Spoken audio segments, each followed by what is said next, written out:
terpercaya.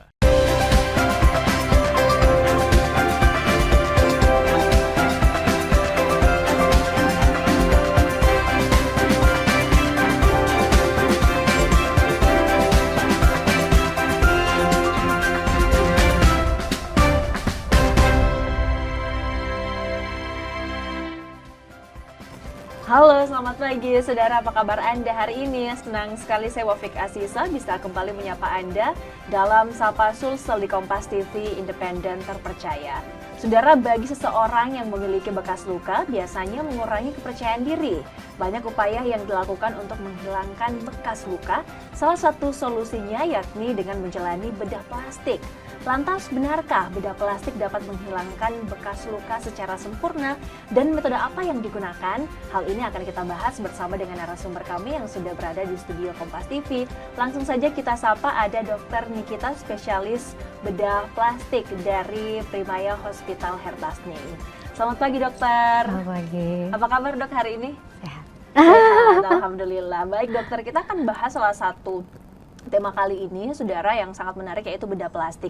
Biasanya kan kalau orang awam dengernya bedah plastik itu biasanya kita pikirannya langsung ke untuk mempercantik, memperganteng begitu ya. Padahal sebenarnya bedah plastik ini tidak kesempit itu ya dokter ya. Ada banyak sekali layanan begitu dalam bedah plastik. Dan bisa dijelaskan dokter sebenarnya bedah plastik ini yang menjadi fokus utamanya itu sebenarnya apa?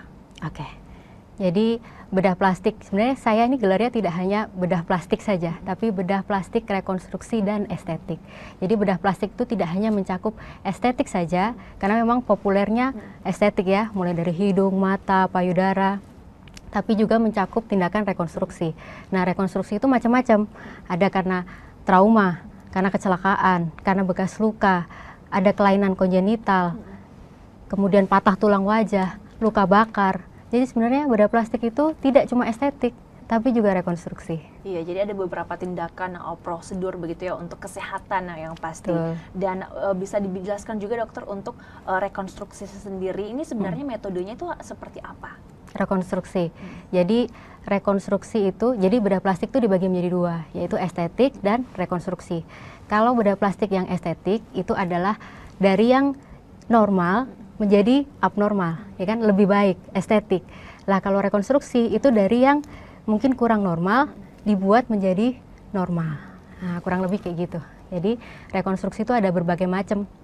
Ada mencakup kraniofasial, termasuk kelainan kongenital dan trauma. Kemudian ada juga luka bakar, dari penanganan awal sampai setelah luka bakarnya sembuh, sampai jika ada komplikasi, kayak misalnya kena luka bakar di lengan, kemudian sembuh, ada bekas, ini bahas bekas luka juga ya, jadi ada bekas luka bakar, ternyata tangannya nekuk gini, karena dia lengket di situ. Termasuk itu juga, bedah plastik juga menangani rekonstruksi untuk wilayah kontraktur. Jadi banyak sekali untuk yang bisa ditangani bedah plastik di bidang rekonstruksi. Ya, jadi ada banyak sekali begitu ya dokter ya manfaatnya untuk kesehatan, bukan hanya estetika begitu, salah satunya tadi rekonstruksi. Nah, kalau berbicara soal luka nih dokter ya, untuk luka apa saja sih kemudian jenis-jenisnya yang bisa mendapatkan penanganan khususnya bedah plastik? Ya, jadi kita kan bahas bekas luka. Jadi sebenarnya bekas luka itu adalah sesuatu yang alami yang tubuh itu buat akibat adanya luka. Jadi merupakan cacat alami akibat penyembuhan luka. Setiap luka pasti ada bekas luka. Nah, tinggal masalahnya bekas lukanya itu baik atau kurang baik. Nah, sekarang kita bahas yang bekas luka baik ya. Karena luka pasti ada bekas luka. Nah, dikatakan baik itu apabila bekas lukanya samar, tipis, kemudian tidak kentara, hampir seperti kulit, tidak meninggi, tidak ada nyeri, tidak ada tonjolan, tidak berwarna merah, itu bekas luka yang baik dan dapat diterima. Tapi kalau bekas luka yang kurang baik itu seperti apa? Ini yang sebenarnya yang sering bikin orang itu malu, bikin orang itu nggak pede, apalagi kalau mungkin pekerjaannya sering berhadapan dengan orang, kemudian mungkin ada bagian-bagian lukanya, bekas lukanya kebetulan di daerah yang sering dilihat orang, kan jadi ada perasaan malu, minder, kayak gitu. Jadi ini yang ditekankan. Bekas luka yang kurang baik tuh ada dua jenis.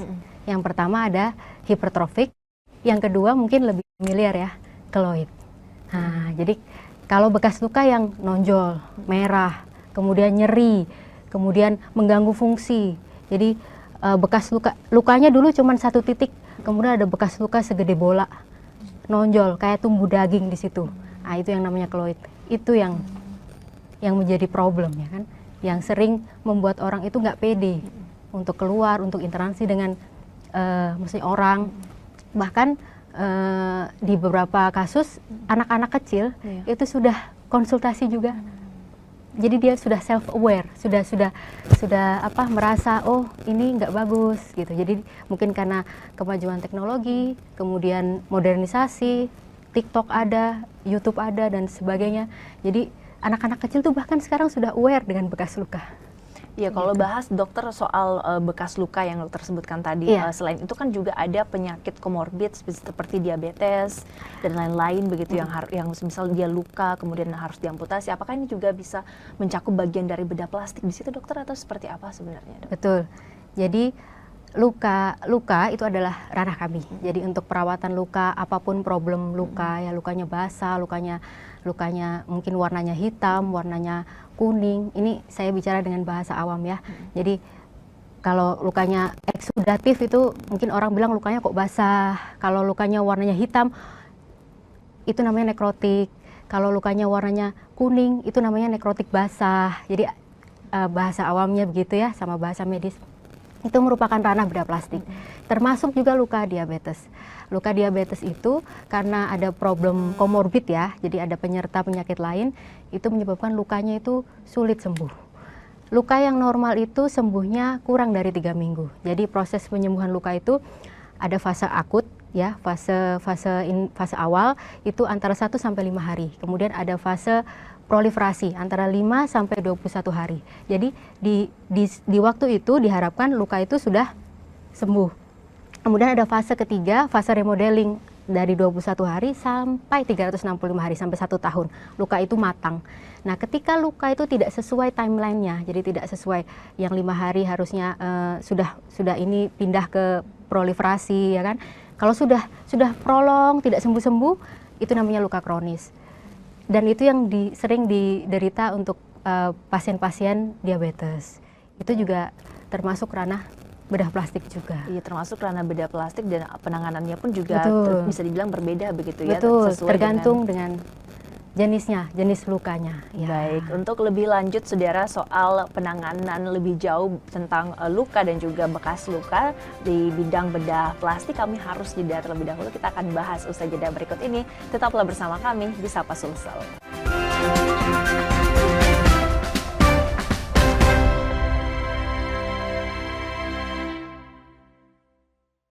Saat menangkap, mengumpulkan, dan mengolah peristiwa, secara paksa oleh penyidik, kami kerahkan upaya terbaik. Ketika menyampaikan berita serta informasi, kami tak sekadar menyapa.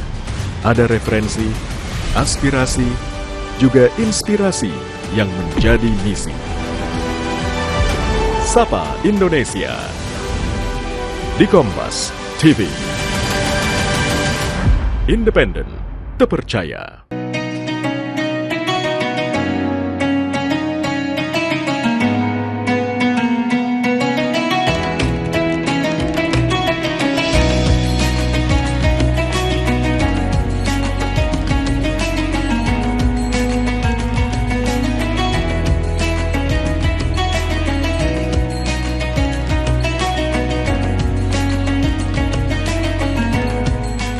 Assalamualaikum warahmatullahi wabarakatuh. Setelah menjalankan ibadah puasa selama bulan Ramadan, kita sambut hari yang suci dengan penuh kebahagiaan. Mari rayakan kebersamaan di hati. Eratkan silaturahmi di hari yang fitri. Selamat Idul Fitri 1445 Hijriah. Minal aizin wal faizin. Mohon maaf lahir dan batin. Wassalamualaikum warahmatullahi wabarakatuh. Informasi terkini dari segala lini Pan Berita Utama akan menyajikan sejumlah informasi menarik yang paling mengundang atensi. Kami kompilasi berita pilihan yang sudah kami siapkan untuk Anda. Dan jadikan referensi utama untuk Anda. Dan Anda tetap bersama kami. Terima kasih. Sampai jumpa. Berita utama. Ikuti pada jam-jam berikut. Live di Kompas TV.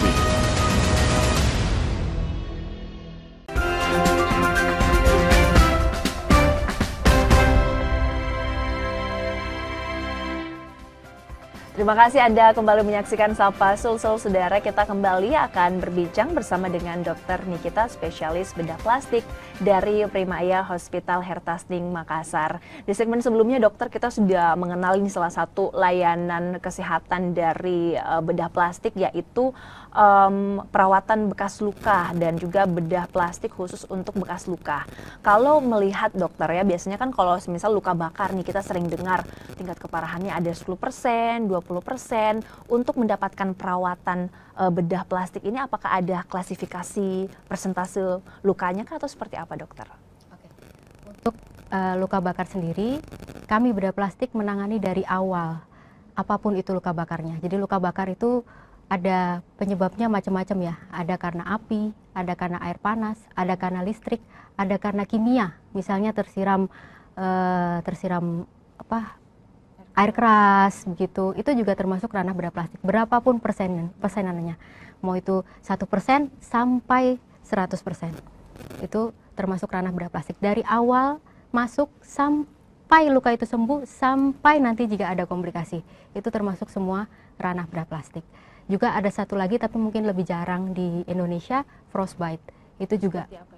Jadi seandainya frostbite itu adalah trauma dingin ya, trauma termal, trauma suhu, tapi suhunya suhu dingin. Kalau luka bakar yang umum itu kan suhunya panas, yang sering terjadi di sekitar kita kan, entah itu knalpot, entah itu air panas, entah itu api, itu panas semua. Tapi ada satu lagi, suhu dingin. Itu juga menimbulkan suatu luka frostbite. Tapi mungkin lebih jarang karena di sini suhunya kan tropis, jadi lebih jarang terjadi frostbite. Tapi itu juga salah satu ranah bedah plastik. Salah satu ranah bedah plastik. Ya. Nah, orang juga bisa dibilang penasaran begitu dokter, ketika kemudian ada bekas luka, metode yang dilakukan begitu saat menjalani treatment dan juga perawatan, itu sebenarnya seperti apa dokter gambarannya? Oke, jadi bekas luka itu permanen, tidak bisa hilang. Jadi setiap ada luka, setiap ada trauma pada kulit, pasti ada bekas luka, karena itu merupakan proses alami dari tubuh. Yang kami lakukan sebagai seorang bedah plastik itu adalah menyamarkan bekas lukanya. Jadi bekas luka dibuat tidak kentara, sewarna kulit, tersembunyi. Itu pekerjaan bedah plastik. Dan untuk kasus bekas luka ini ada 20 lebih jenis terapi, dan itu tidak bisa satu, misalnya gini, ada bekas luka kurang baik misalnya, terus misalnya keloid di dada atau keloid di punggung atau di lengan, terus terapinya hanya diambil, tidak begitu. Jadi bekas luka ini sungguh sangat kompleks, karena setiap perlukaan, setiap irisan, setiap tusukan itu bisa jadi menimbulkan luka. Dan itu yang sering bikin kita, aduh ini diapain gitu, karena harus beberapa tindakan gitu. Jadi harus sabar, kemudian harus dianalisa ini tuh kenapa sih, penyebabnya apa, kemudian terapinya mungkin kita lakukan kombinasi. Jadi selain tindakan bedah, misalnya kita lakukan diambil bekas lukanya itu, dijahit ulang, intinya diperbaiki dengan tindakan bedah, juga dikombinasi dengan tindakan non bedah yang bermacam-macam. Nah, tindakan non bedahnya ada banyak, bisa dengan gel silikon, dioleskan gel silikon, bisa dengan compression garment, bisa dengan krim untuk memutihkan, depigmentasi, kemudian ada juga injeksi antiinflamasi, steroid, kemudian bisa laser. Jadi itu harus multiple, harus penanganannya harus beberapa, tidak bisa satu aja. Iya, begitu. jadi bisa dibilang rekonstruksi dan estetika tadi ini Betul. merupakan satu bagian juga sebenarnya Betul, dokter ya, betul, karena betul. muaranya untuk lebih harmonis lagi Betul. dari bekas luka dan lain-lain ini. Sudah dokter, kalau melihat nih dokter ya, di Makassar sendiri contoh-contoh kasus yang biasanya dokter tangani itu mungkin boleh di-spill tidak dokter, apa-apa saja sih yang menjadi motivasi dari pasien-pasien dokter yang begitu ingin melakukan bedah plastik? Oke, kalau yang maksudnya ada beberapa yang konsultasi ke saya itu yang baru-baru ini itu mau masuk ke TNI atau ke tentara atau polisi, kemudian ada bekas luka, bekas jatuh, bekas operasi yang mungkin ukurannya cukup besar, jadi terlihat sekali gitu. Misalnya ada keloid super gede gitu, kemudian untuk tes kesehatan mungkin kurang bisa diterima untuk masuk ke tentara atau polisi, jadi dia konsultasi bagaimana penanganannya. Kemudian ada juga kasus untuk anak-anak yang usianya kecil, mungkin teman sepermainannya dia bilang ke dia, kalau kok lukamu gini, kok lukamu nggak oke. Bulian juga ya dokter Ya bisa jadi itu datang ke praktek saya juga konsultasi masalah luka itu. Jadi sekarang ternyata sudah anak-anak kecil pun sudah aware gitu dengan bekas luka.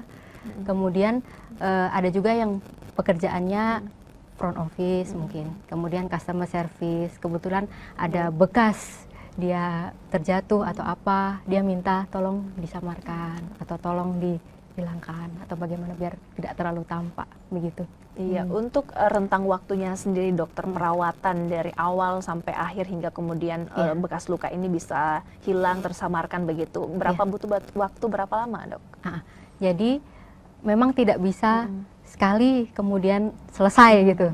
Ya, jadi bekas luka itu sesuatu yang kompleks, apalagi kalau pasiennya sudah ada riwayat. Jadi misalnya datang dia sudah, aduh saya dulu pernah diiniin, ternyata timbulnya lukanya nggak oke gitu.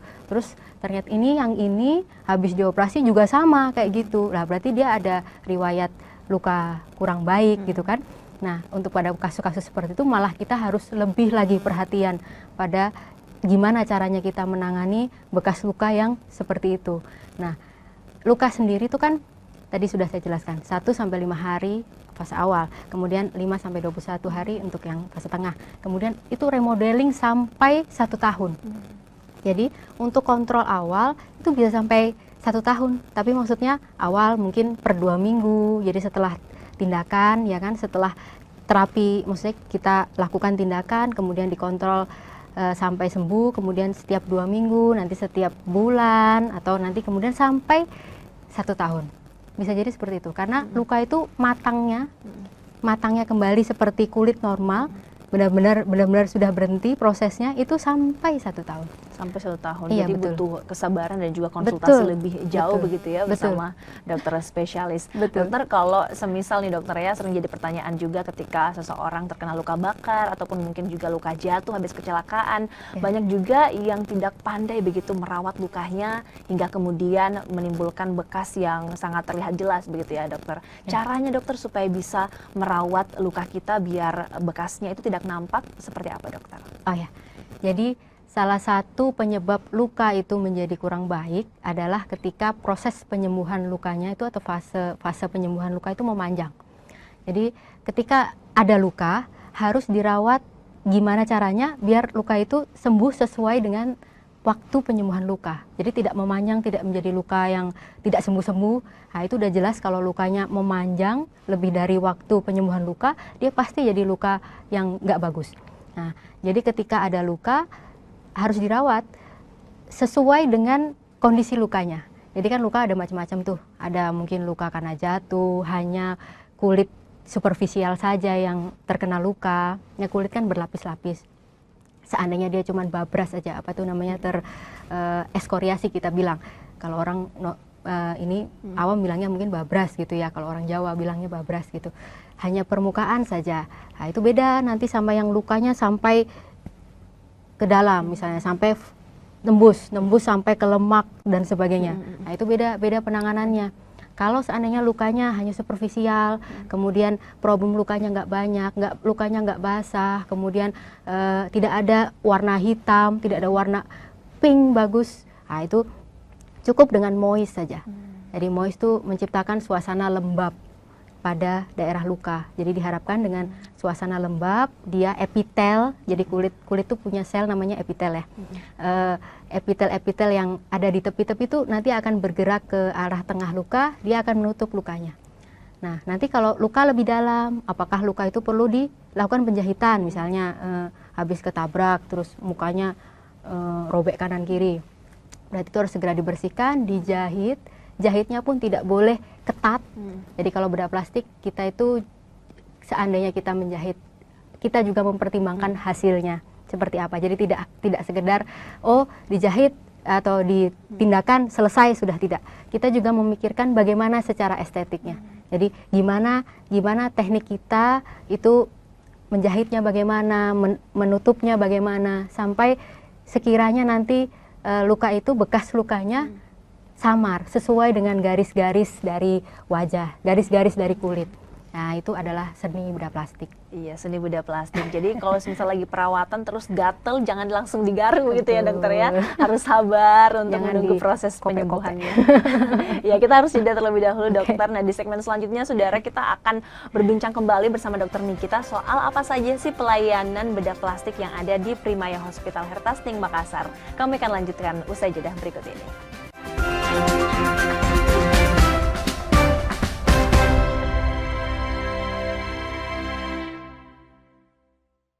Peristiwa demi peristiwa selalu terjadi dan terus berkembang sepanjang hari. Saat Anda membutuhkan informasi dengan perkembangan berita mutakhir, jadikan kami mata dan telinga Anda untuk berbagai aktualita terkini. Sambut kami sebagai referensi. Ikuti semuanya di Kompas TV, independen, terpercaya.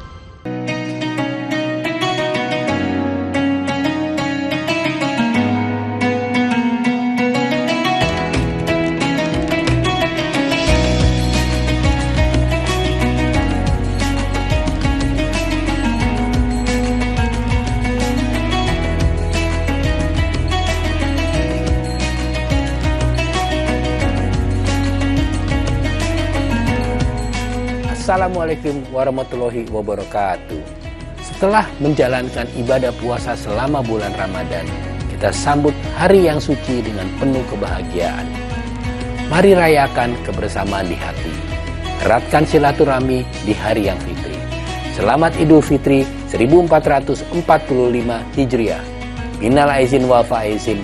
Mohon maaf lahir dan batin. Wassalamualaikum warahmatullahi wabarakatuh.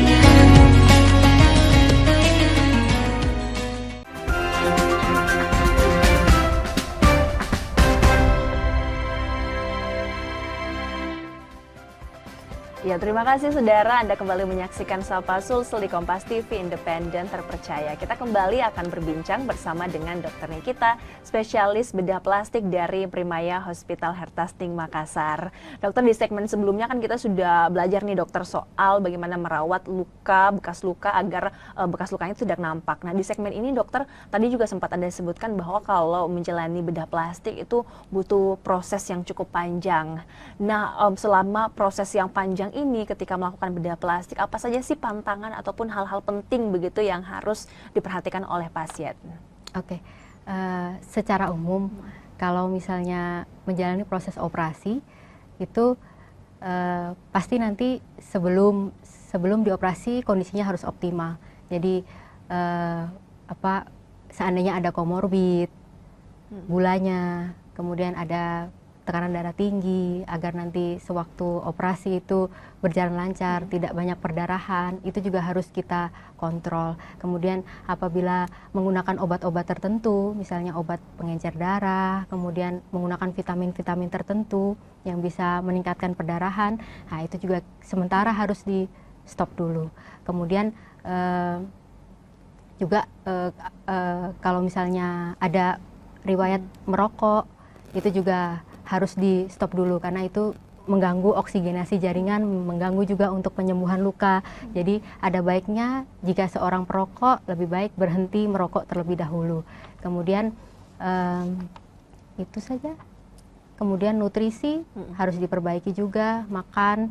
Kemudian secara umum perbaiki lifestyle saja agar ketika dioperasi dilakukan tindakan itu kondisinya optimal, kemudian penyembuhan lukanya juga optimal, jadi hasilnya juga optimal.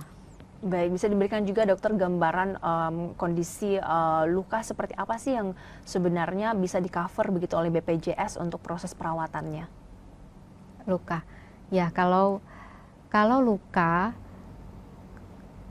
umumnya yang datang ketika pakai BPJS itu adalah luka-luka kronik dan juga luka akut juga ada, trauma itu juga di cover BPJS. Kemudian luka-luka karena diabetes itu juga di cover BPJS.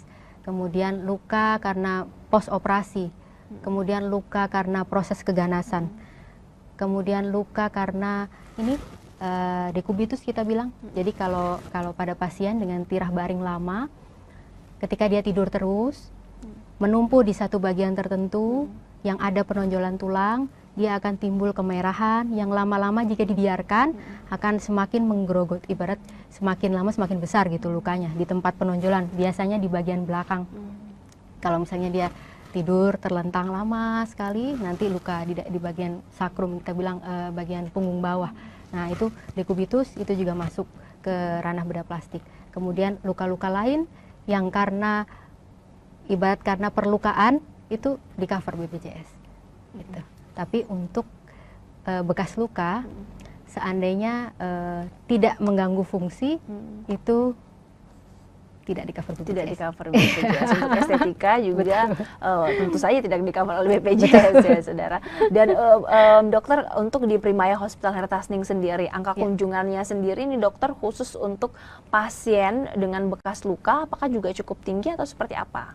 Iya, pada beberapa kasus juga dia belum bekas luka, jadi ada misalnya ada benjolan, ada nevus kita bilang, tai lalat, ada tai lalat pengen dihilangkan, dia datang ke bedah plastik karena dia berharap bedah plastik memiliki teknik khusus yang bisa menyamarkan hasilnya jadi tidak kelihatan, itu juga ada.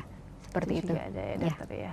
Nah untuk fasilitas dan pelayanan apa saja nih yang kemudian dihadirkan oleh Primaya Hospital Hertasning khusus untuk bedah plastik dokter, bisa dijelaskan juga ke pemirsa di rumah? Oke.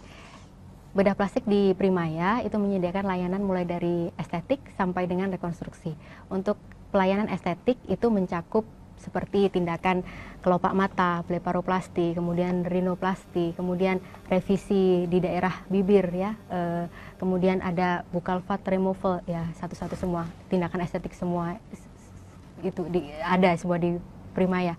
Kemudian untuk tindakan rekonstruksi itu mencakup trauma yang maksilofasial, luka, patah tulang wajah, kemudian kelainan kongenital juga ada, misalnya bibir sumbing, kemudian celah pada langit-langit, celah pada gusi, celah wajah, kemudian benjolan-benjolan lain, baik itu sejak lahir maupun didapat.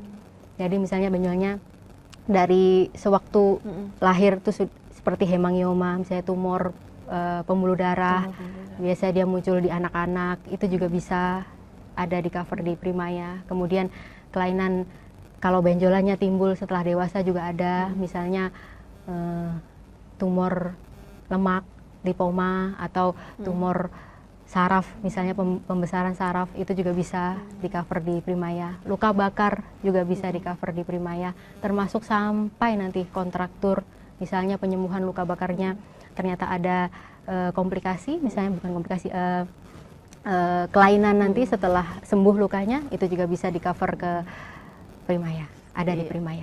Jadi bisa dibilang bedah plastik di Primaya ini juga banyak sekali begitu ya, mencakup banyak sekali manfaatnya untuk kesehatan. Nah yang jadi pertanyaan besar juga nih dokter, pemirsa di rumah, range harga untuk bedah plastik sendiri itu di kisaran berapa sih sebenarnya dokter, khususnya di Primaya Hospital? Kalau untuk range harga, ya antara, ini nggak apa-apa saya. Kak, bagaimana Kak? Dari suara. Nggak apa-apa kalau nggak mau dok. Cut aja Midika pertanyaan itu. Iya.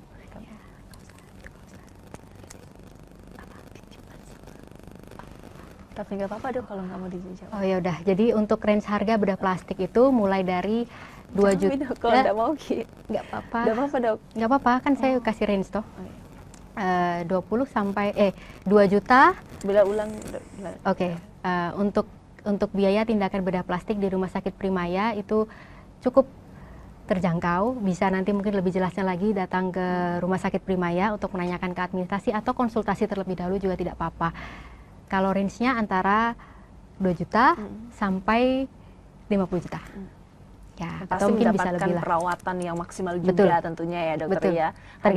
Tergantung tindakannya apa, tergantung kasusnya apa, tergantung pelayanannya apa. Jadi beda-beda, berbeda setiap pasien, berbeda setiap penyakit, berbeda juga setiap, ya tergantung tindakan. Tergantung tindakan. Betul. Nah dokter terakhir nih bisa berikan juga edukasi untuk pemirsa di rumah untuk perawatan bekas luka dan juga dalam bedah plastik ini layanannya apa saja, kemudian manfaatnya untuk kesehatan kita seperti apa, silahkan dokter. Oke, jadi apabila ada luka, tindakan yang bisa kita lakukan agar pemirsa lakukan agar bekas lukanya bagus dan tidak menjadi bekas luka yang kurang baik, itu adalah perhatikan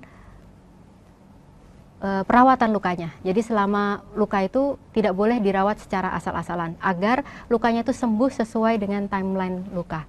Jadi tidak memanjang, proses inflamasinya tidak semakin memanjang, akhirnya tidak sembuh-sembuh dan akhirnya menjadi luka yang kurang baik.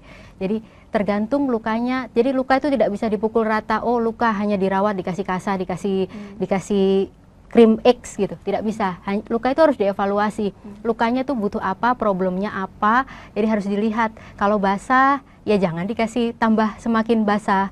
Kalau kering, ya jangan cuman kasih kasa doang gitu. Jadi harus diciptakan lingkungan yang baik untuk lukanya itu agar sembuh. Jadi harus dievaluasi lukanya itu seperti apa, butuhnya apa. Dan luka itu beda-beda tiap orang. Lukanya si X, lukanya si Y, di mana lukanya. Ya, jadi yang pertama pastinya adalah proses penyembuhan lukanya harus mulus sesuai dengan waktunya. Jadi tidak memanjang. Kemudian setelah sembuh, bisa dilakukan pencegahan-pencegahan agar tidak timbul bekas luka yang kurang baik. Nah, pencegahannya bisa dilakukan dengan mungkin konsultasi ke bedah plastik, lihat riwayat, lihat di mana lokasinya, kemudian seperti apa luka hasil akhir itu, maksudnya luka setelah sembuh itu apakah masih perlu tindakan lagi, ataukah sudah cukup, ataukah masih perlu ditambahkan terapi lain seperti krim atau mungkin antiinflamasi, injeksi, ataukah laser, ataukah apa. Jadi macam-macam untuk luka. Baik, intinya pada dasarnya jika ada luka yang cukup berat itu jangan dibiarkan ya. Betul. Harus dibawa ke fasilitas kesehatan terdekat. Terima kasih dokter sudah berbagi banyak informasi bersama kami soal bedah plastik. Terima kasih juga untuk Primaya Hospital Hertasning kolaborasi bersama Kompas TV Biro Makassar. Terima kasih juga saudara untuk Anda yang sudah menyaksikan Sapa Sulsel. Kami mewakili seluruh rekan kerja yang bertugas pamit. Terima kasih, selamat beraktivitas, sampai jumpa.